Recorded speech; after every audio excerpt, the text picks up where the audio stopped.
Hi, this is Gary Cohen, CEO of Cova Software here in Denver, Colorado.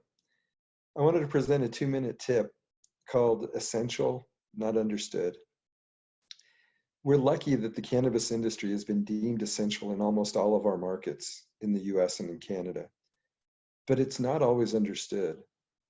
Because retailing cannabis is unlike retailing anything else, in the rule and regulation making that goes along with this crisis, practicality can sometimes be left out.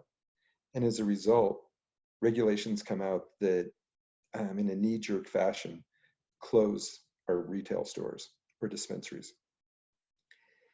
3 weeks ago, Denver determined that dispensaries were not essential.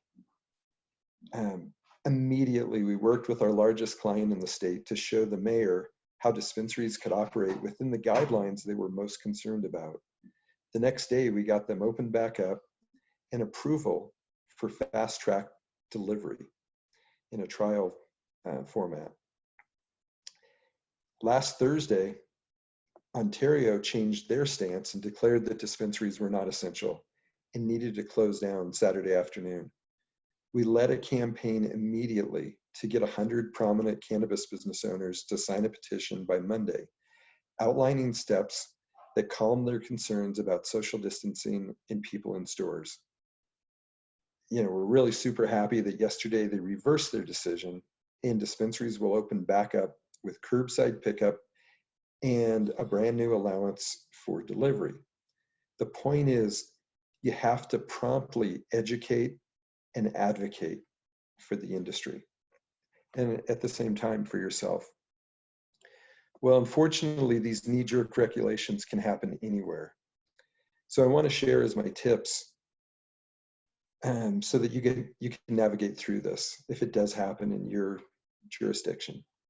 First, I suggest you have a group of colleagues that could be your competitors, they could be suppliers, but people within the industry who are tuned into the same issues that you are. Have a weekly call with your circle of colleagues. I think there's nothing better than having 5 or 6 pairs of ears listening to what's happening in the market.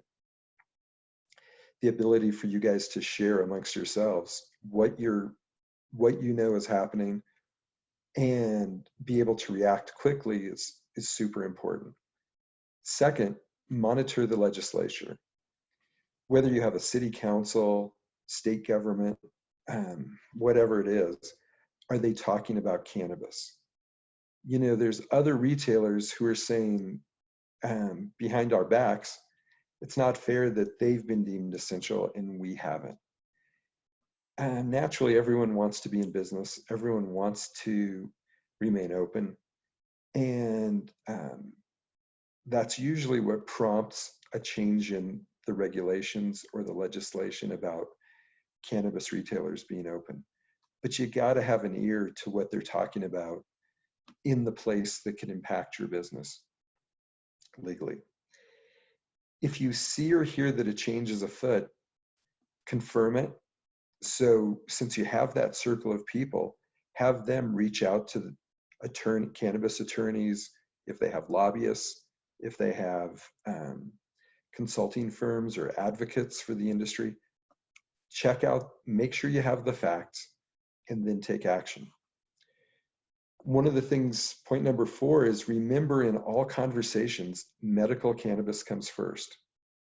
You always need to talk about that as the basis and the legitimization for why you need to remain open.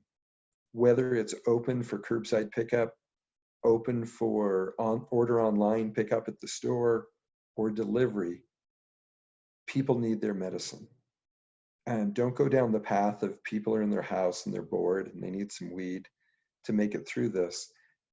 Probably not the best argument to use. Number 5, confront, but be pleasant and present your case or your solution. In both of the cases of Denver and Toronto, we couldn't have been more professional about the ramifications of the decision they made, the lack of cannabis for the general public. Again, remember, in almost every circumstance, this is the will of the people. So let's try to find a way to fulfill that will of the people, but you have to act quickly. New problems and issues are coming up every single day during this crisis. And within 3, 4, 5 days, they're not even going to remember all the deliberation they did about closing the cannabis stores, much less entertain conversations about it. In that less than 24-hour period that we responded, it's still fresh. A lot of the people who made the decisions are still second guessing, did we do the right thing or the wrong thing?